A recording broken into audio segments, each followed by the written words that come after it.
Yani mimi nimeamka leo, I want to own land tomorrow. Right now, we don't do a due, you wake up today, you have gotten some money, you want land, ASAP. Yes. So it is important to actually pause and ask yourself, what are some of the things that I can do to ensure that in future there are no issues? Some of those things, Or I'm sure you've also had other stories where the children of the late come and say, no, our parents did not send this land, it is ours, and yet this person legally has the title to it. But then the children say, no, this is our land. It's either you go or you go. You see, so there's usually like a lot of risks, you know, when it comes to buying land. But we're saying most of these things can be avoided when you do your due diligence. Correct. So aside from not doing due diligence, you know, not doing like your background research, understanding, visiting the site, speaking to the people around, just get to understand, you know, the whole history about the place that you want to invest in.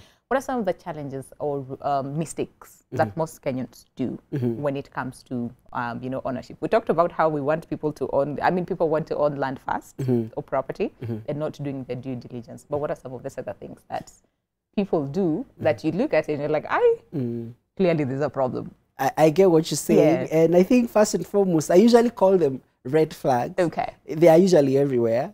So I call them red flags when buying land. And it's very interesting because you'll for example, you'll go to a location and you find some discrepancies. For example, you find on the ground, the map is not matching the beacons, for example. You understand what I mean? And then the owners of the land will tell you, you know what, we are going to fix that. That's a red flag to start with. Secondly, you can go to an office location for a property company, and then they tell you, you know, we want to move from this location to another one. The other location. And then they tell you, we were at another location 2 months ago. You know, for a buyer, you might think it's normal. You or know, maybe they're expanding. But that's a red flag. Are they not? They are not. I mean, why do you keep shifting from one office location? What are you hiding? Okay. You understand what I mean?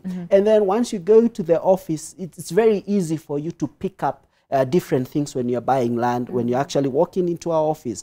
I mean, is there an open door policy in terms of accessing the people who actually are the owners of the land? So there are usually a lot of red flags when people are buying land, but majority of the people usually ignore because their goal is to invest on the land that they want. So it's important to be very keen on those red flags. I mean, when you ask for a receipt, for example, if you pay up some money, how long does it take for the money to be receipted? Because ideally, if you go and walk into a retail store today and you buy anything, should be able to walk out including with a suite, you need to walk out of that retail store with a receipt, whether it's 2 bob or 5 bob.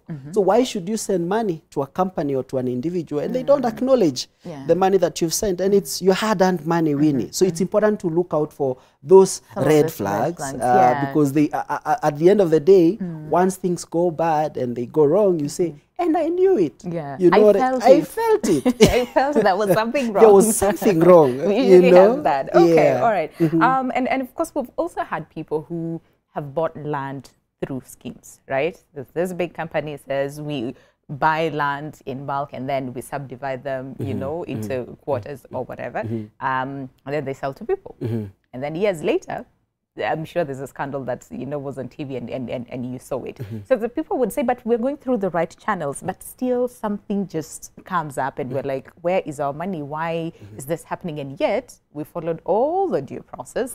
We did our due diligence. We went to the site, we saw the land, and this happens. So my question is, so then how, you know, is AMG Realtors then different from all these agencies? Thank you, Winnie, for that question. Number one, we've been in business for the last 10 years now.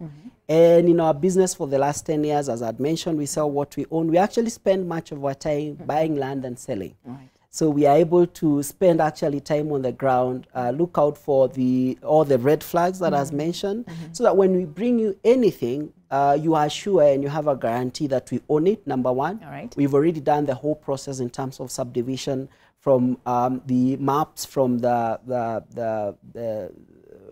beacons on the side, to value addition, to getting individual titles of the pieces of land that you're selling, so that once you come to us, you have a guarantee that For example, we have a project called Kikuyu Breeze, for example. So we have the individual titles of those plots in our name. So not just the mother title, but we've gone ahead and gotten the individual title, so that if Winnie comes, I take her to Kikuyu, and you're able to see and say, I want to invest in plot number 5, I'll get you the individual title of plot number 5. And all the other documents accrued to land transfer. So what they are called completion documents. So we have all the completion documents at AMG, so that you have a guarantee that we will not start telling you that, you know, wait for all the others to finish up buying, and then we'll give so that we can transfer in bulk.